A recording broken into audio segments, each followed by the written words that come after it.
David, do you feel you deserved more than a defeat? I thought so, yeah. I thought that we'd done a lot of good things in the game, and no, I did. I thought that we stuck at it and got in front, our noses in front. So yeah, I thought we did. I thought we deserved more. David, obviously understandable anger about the VAR and the goal that was ruled out. You made your feelings clear to the referee as well. What can you say about it to us? Well, have you seen it? Yeah, I've seen it. Yeah.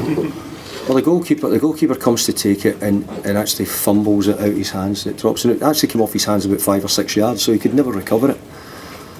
And then he acted as if he's got a shoulder injury. So we took it up, we picked it up. So I'm amazed that VAR sent the referee for him to see it. But I thought, because I had a quick glimpse at the side, I says, once I'd sorted myself, I thought, even if he goes to the TV, there's no way he's overturning this, because this is the goal. It was a ridiculously bad decision. Well, I mean, every time the ref goes to a monitor, they tend to go overturned, don't they? I think I'd question VAR today as much as the referee. I mean, the referee should have stuck to his own guns and been big enough to do what he said. It was only shown in slow motion. How can you tell what really happened when you only look at slow motion? Actually, I've had a chance to look at 3 or 4 angles, which they have. So there's no excuse for VAR. Today there is no excuse for that not to be a goal. None whatsoever. The sad thing is, this is the level of our elite refereeing at the moment, and I think the worst thing is, I hope if I was sitting watching it, and we're in it, we've been told that there would be more contact, but that sounds as if, there's no contact with any goalies. No, we didn't get told that. And actually, the goalkeeper tried to do the same on the first goal as well. The goalkeeper tried to fake an injury on the first goal as well. So he done the same on the second goal. David, what happened from here? Who did you get clarification from for why that goal stood? I don't know. You went to the They've got new people in charge, and they're trying to do something, but I've lost faith in them after that today. I've lost faith in the people who are putting it up for VAR. I just couldn't see how, after watching it, I can't see how the goal was not given. But anyway. You went to the referee's room. Did you get any explanation?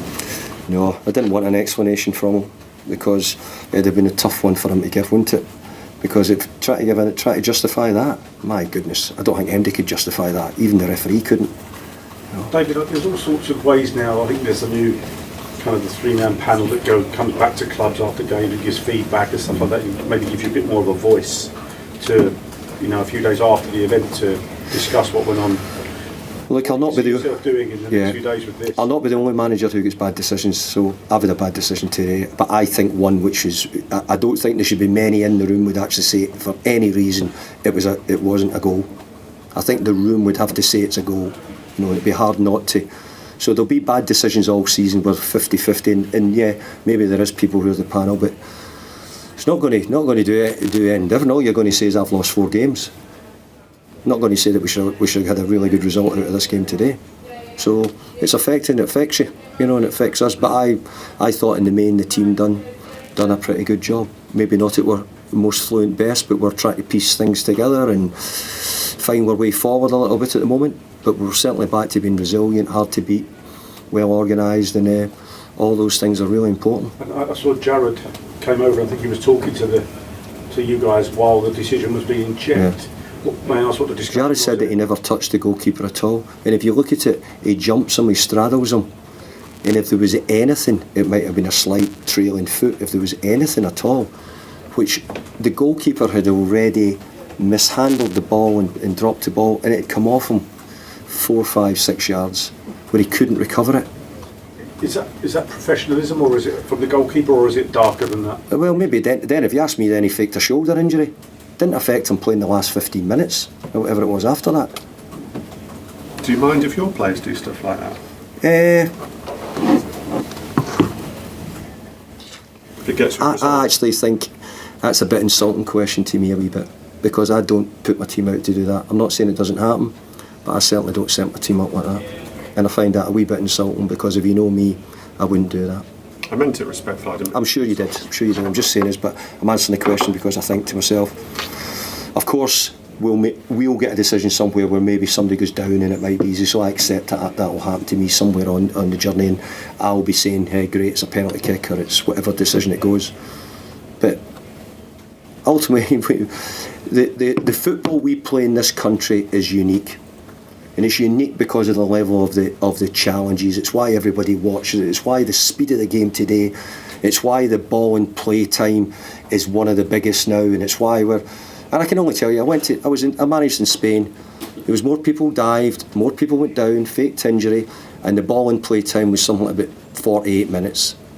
For all the style that they have, the difference with the Premier League is we've got a really good product, which is exciting, fast. The teams try to play. We're bringing in all the other players from overseas, and we're bringing in all the managers we're in, which is fantastic. What a great league. But they have to work in our environment. They have to work in how our culture is. And today, the referees had said that they were changing from soft decisions. If there was any decision today, that was unbelievably soft.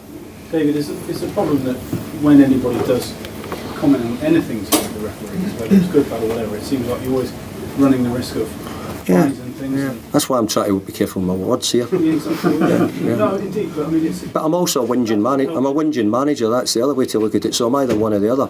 But I'm having to stand up for my players who, at the moment, we've had this week we've away to Aston Villa, Tottenham at home, Chelsea today, and we get done at the end. It's our fault for conceding 2 goals. But we just done enough to get ourselves back into it.